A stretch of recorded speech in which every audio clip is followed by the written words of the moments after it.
It's not every day you see something blow up. That's why these spectators, with cameras in hand, scurried out to see the old Burlington Mills smokestacks come down. This 175-footer was one of the tallest smokestacks in the city of Durham.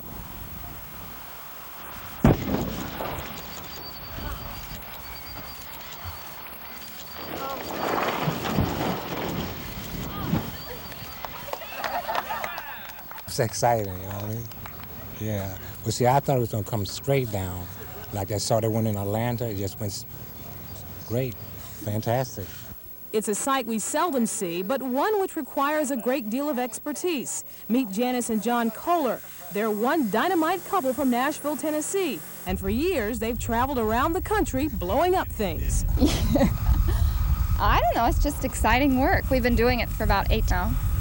Smokestacks and buildings and bridges, it's just great work. We just come in and load it, shoot it, you know, and I guess it's a power trip too. It's fun to push the button and see it fall. Accomplishment and great relief. And so far we've had 100% success. We've knocked down maybe 60 of these, and they've gone right every time. This was the only piece I couldn't cover. The couple, along with one other assistant named Fred, operate the Winchester Blasting Service. What an appropriate name. They showed me how it's all done as I watched them get set to bring down these 120 twin stacks. First, it takes about 35 holes to be drilled at the base of the stacks, followed by 65 sticks of a special explosive. We're using a water gel explosive. It's relatively new, and it's real safe. You can, slam it and burn it and it won't go off. It doesn't have any nitroglycerin in it, or nitro in it, like the old dynamite. So it's safer to work with. And it's a lot more powerful than dynamite. We insert electric blasting caps into the explosive charge. Okay, and we'll insert the charge in the hole. Okay, it's now ready to plug with some stemming, and we'll be ready to blast the side of this smokestack out. Then we press this charge, and then we press that. And then it goes. Now comes the moment that everyone's been waiting for, but the Kohlers are careful to keep people at a distance in case of flying bricks. Fred, will you stay back there and give me a report on what kind of rocks we get over there? Boy, I don't want to repeat what we had last time. You're satisfied, Fred? Okay, let's hit it.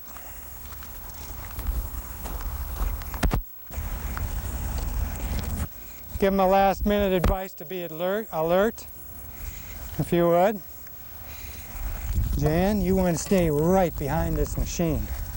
I mean, right here, and you don't want to... Okay, now comes the blaster's moment of truth. We will now charge this blasting machine, which will send 1,000 volts through 33 separate dynamite charges that we've set in those smokestacks. I'm making a mental review of everything that I've done, making sure we've covered all the safeties, and the machine is charging. It's now ready. We're going to blast. Here we go.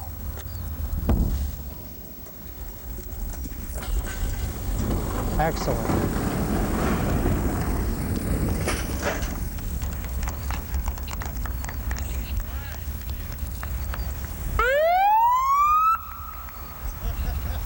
Excellent. Good shooting. Good day's work. It's amazing what 60 sticks of dynamite can do in about seconds. While what's blown up is a lot of concrete and brick, to some people, what's destroyed is a lot of memories. Louis Rigsby worked at the mill for 42 years. Now he's a security guard for the new owners who plan to put a $100 million development in its place. Well, I felt like there's a lot of memories behind that stack. The people that worked here, and I worked down the steam plant too for the last 16 years, and it kind of made you feel, like you'd lost a freedom. However, he says you have to make room for progress. Stroud Brewer agrees. As a young boy, the mill used to be his playground. The other parts of Durham have grown, and this is And this was left to area to grow, being close to Duke and everything. So you don't mind the stacks coming down? No. It's what good will they do with that just sitting there? They're not being used.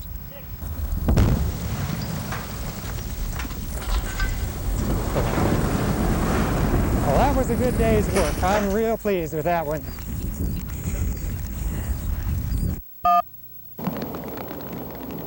There are cows in this cow pasture, and there's pasture in this cow pasture. So what's that airplane doing here? Well, Bill McCain put it there about 10 minutes after he took off from the Chapel Hill Airport this morning. Well, I had a small engine problem this morning departing Raleigh and had to make a precautionary landing here. The muffler broke loose from the exhaust and filled the cockpit with fumes and smoke, and so Bill McCain down. Under a plastic cover in a steady rain, the mechanics put back that which had come apart, and another pilot, Stephen Johnson, was brought in to fly the craft on to Kinston. Don't foresee any problems at all. There's plenty of room to take off with this type of aircraft from here. And there was no problem with taking off. A short run down a long cow pasture and the news was all over. And once again, the cow pasture was for the cows. Dave Bolick, WTVD 11 News, Raleigh.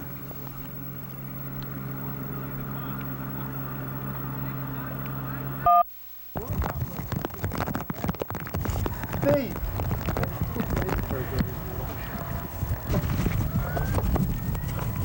They're okay. And the dog's okay too. Sounds like a tornado came through here. Ripped off the maybe went through it, took off the roof. I just heard it. It got me right out of bed. I was sleeping. It sounded like a freight train coming through like all that. Are you bleeding? It takes a toll.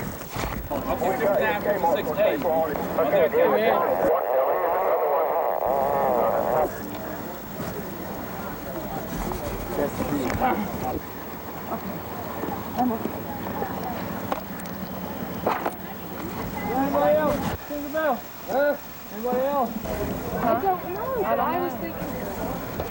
Hey, Tinkerbell, watch the wires now. What's the building number? Thank you.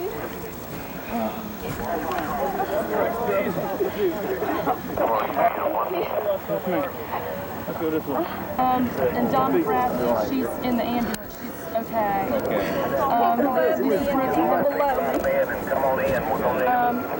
What happened, ma'am? What did you hear? Oh, the wind. It was just awful. I knew it was a tornado or something. Eddie! Yeah, I'm all right. Come on, man. Where's Virgie at? She okay?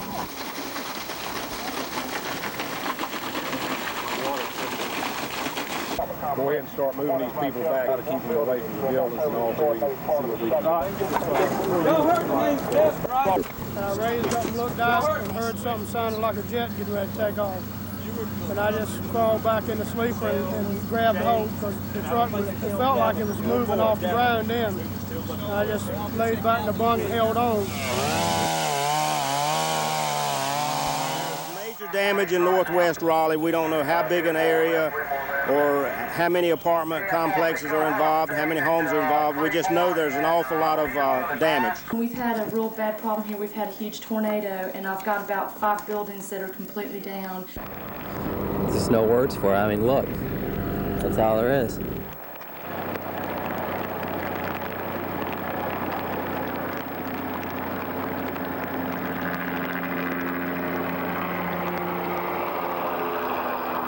Well, Claire, first of all, before I even show you what it looks like, let me tell you something quick, an update. We just made a run up the road, found out there is apparently a natural gas leak. Pleasant Valley and Durley roads just across Highway 70 from here. We could actually smell the natural gas. The road is blocked off, so I'm going to recommend that people avoid Durley and Pleasant Valley roads at all costs. Power lines are down there anyway. Trees are down. They're trying to cut them up. It's just a massive mess. So the best thing right now is to stay on Highway 70 or Glenwood Avenue, as many of us here in Raleigh know it. There are some stoplights out right here in front of the shopping center, but for the most part they're working. They have police out there, so that quick update. Now, a look at the Kmart store, what used to be there at Townridge Square. It's unbelievable. In fact, I'm going to get you to look down right here at this concrete block and the metal that holds these concrete blocks together. Just ripped apart as though they were Lego toys or something like that. Unbelievable, just massive destruction here. It looks to me like there's not anything that's salvageable out of the Kmart store. Now, on the far end of Kmart, there is an automotive shop, which does seem to be still somewhat intact, but for the most part, this store is shot. Now we're going to take you right over here, get some of this debris out of my photographer's way. Right around this corner was a radio shooter store, then a shoe shop, a shoe repair shop next to it, and then on down was the Silver Slipper shoe shop. All these buildings wiped out. But now if you'll take one glance around this way, the interesting thing is the other section, L section of the shopping center, is intact. So unbelievably, it ripped apart this end of the shopping center, but not that end. Now we want to show you earlier this morning the man shooting these pictures right now. Dave Wertheimer lives in Cooper's Pond Apartments right behind the shopping center. Some of the work was done there. We have some pictures of those apartments, I believe, and exactly what happened there. Dave was able to get out of his apartment just moments after the tornado struck. He managed to get his camera and his gear and go out and get shots of people. Maybe we won't have that tape right now, but at any rate, I can tell you that he had pictures of people actually coming out of the rubble. A couple of buildings there were destroyed, and we understand that one of those fatalities was there. It was a young girl, apparently died in the midst of this tornado. There is the tape. You can see that's Cooper's Pond Apartments. There's people pulled by fire and rescue officials out of the rubble. Unbelievable. These people were awakened to find that their building had come down around them. And it's a real nightmare. I know Dave was telling me earlier it was nothing like he's ever experienced. People said they heard the often mentioned freight train, which we sound that you hear in a tornado situation. That's what everybody said it sounded like. It was raining terribly hard, thunder and lightning, and then all of a sudden that freight train sound came, and you could see what kind of destruction it left behind. I want to mention also it was tough for a lot of the firefighters to get out to people. The closest fire station, which is on Pleasant Valley Road, just a stone's throw from here, power lines and trees were down in front of it, so that hampered rescue efforts. Again, this caught everybody off guard and by surprise, certainly. Now, one thing I want to emphasize about all this is, again, despite the damage at Cooper's Pond and the death there, this could have been a lot worse here at the Town Ridge Square Shopping Center. It's now the Christmas shopping season. As you know, this Kmart is always a very, very busy store. It could have been packed with. This happened a few hours earlier, so in that sense, we may be very, very fortunate that we haven't lost more life and limb and all of this. Claire, I wanted to say I live about a mile from here as the crow flies. Last night when I went to bed, it was unseasonably warm and humid, very strange weather. My wife woke me up around 1 a.m. when all this happened this morning and said, listen to the rain. She said it was the hardest rain she'd ever heard in her life. I felt the same way as well, and I'm not surprised when I found out what had happened over here, Claire. Again, a tragedy, but it could have been much, much worse. We'll sort things out later on, and we'll come back to you in a little while, Miriam. Hope to get some folks like the fire chief over here and talk to him about the efforts underway, which include an effort to try to get buses out into North Raleigh areas where some homes. The fire broke out at the Old Person Furniture Store on Main Street just before lunchtime in downtown Roxborough. Half the town came out to watch. These cars need to be moved so we can reposition the ladder truck. The store sat smack in the middle-long row of old buildings that fire officials called potential fire hazards. But despite its precarious location, firemen kept the flames from spreading, mostly because they had rehearsed fighting this fire before, on paper. We have a pre-fire plan where we go to the buildings, we'll draw a plan, we'll figure out who we're going to call in and where we're going to place them. We already had it planned, and everything worked out according to that plan, and that's what helped us stop it to this one building. Watching from the other buildings were other merchants nervous about the stubborn flames leaping from the rooftop. 20 minutes after I got here, they broke the window out, and then you could see the flames running the roof of the building. Did it make you nervous seeing flames that high? Oh, yeah. It's the most excitement in Roxborough in a long time. A small army of firemen attacked the blaze, coming from as far north as Turbeville, Virginia, to as far south as Durham. Even with the extraordinary manpower, it took hours before the flames were completely under control. Still got some fire up in the ceiling in the second story. The store was a total loss. It had just been rented to a new tenant and was a key part of the town's blossoming downtown revitalization effort. In Roxborough, Keith Whitney, WTVD 11 News.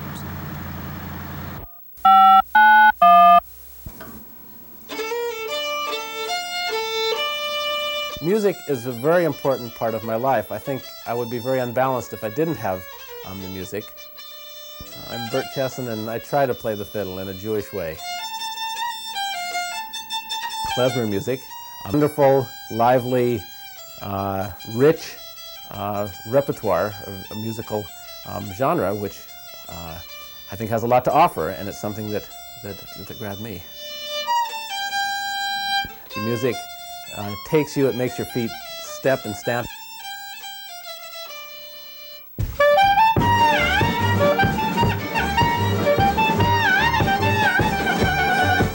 I feel it's a part of me that I have rediscovered, and it's a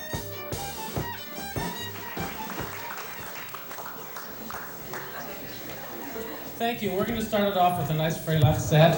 The first part of it is known by some people in trios, sets of 3. Go ahead and follow the people. It's quite easy. And then we'll just keep playing, and you'll know it's time to do whatever Freilachi kinds of dancing you'd like to do. 1, 2, ready, spiel. This is our first opportunity to play before the roll triangle. The music, I think, will tell them that, wow, this is a music that is meant for the body and for the mind.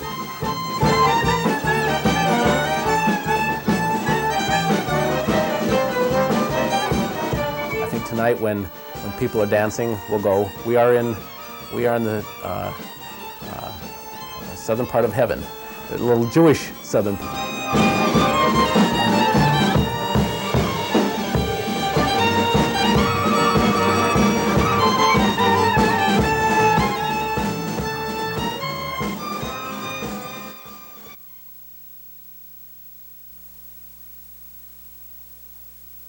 Pro-Am. All right, thanks, Dwayne. Finally tonight, you've heard of rock and roll and, of course, country and western music, but what about klezmer music? Klezmer is a type of Jewish jazz, or folk music, actually, rich in tradition and making a comeback in the 80s. WTVD photojournalist Dave Wertheimer introduces us now to a local pioneer bringing this art form to the Triangle.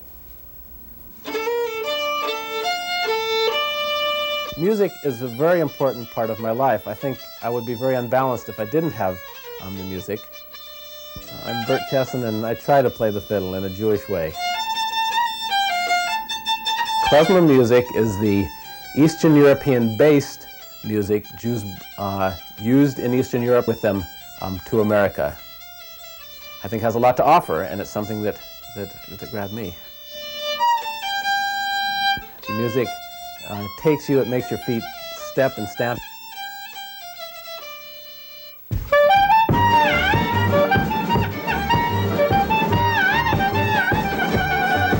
I feel it's a part of me that I have rediscovered, and it's a joy.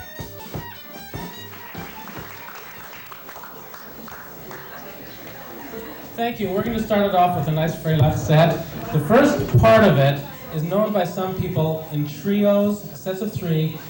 Go ahead and follow the people. It's quite easy. And then we'll just keep playing, and you'll know it's time to do whatever Freilachi kinds of dancing you'd like to do. 1, 2, ready, spiel. This is our first opportunity to play before the general triangle. The music, I think, will tell them that, wow, this is a music that is meant for the body and for the mind.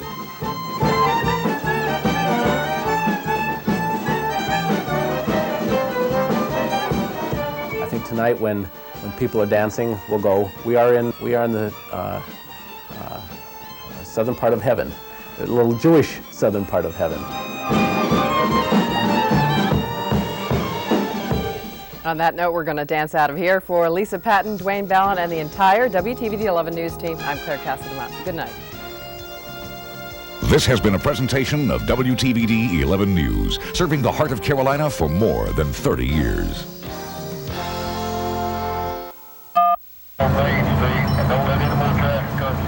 It had all the potential of a nightmare.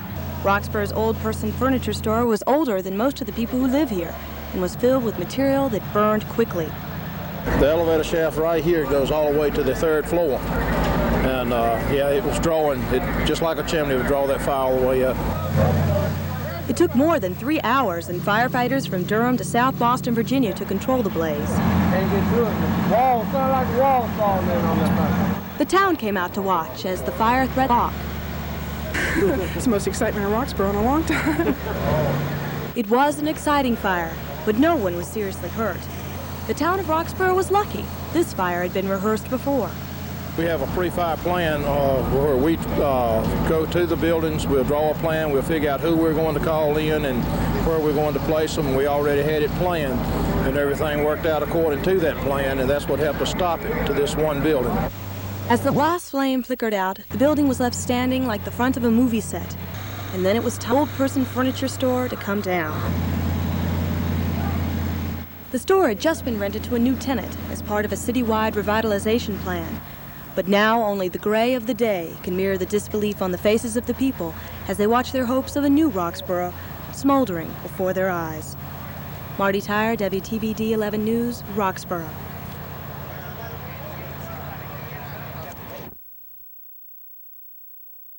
Teleprompter is WTVD's Max Nelson. Well, thank you, George. Last night, as I was leaving, a strange thing happened to me. Just outside the back door, I noticed a strange light coming from Was it real? Or was I just another victim of an Elvis sighting? Maybe, but maybe not. Merry, Merry Christmas, baby. Sure did treat me nice.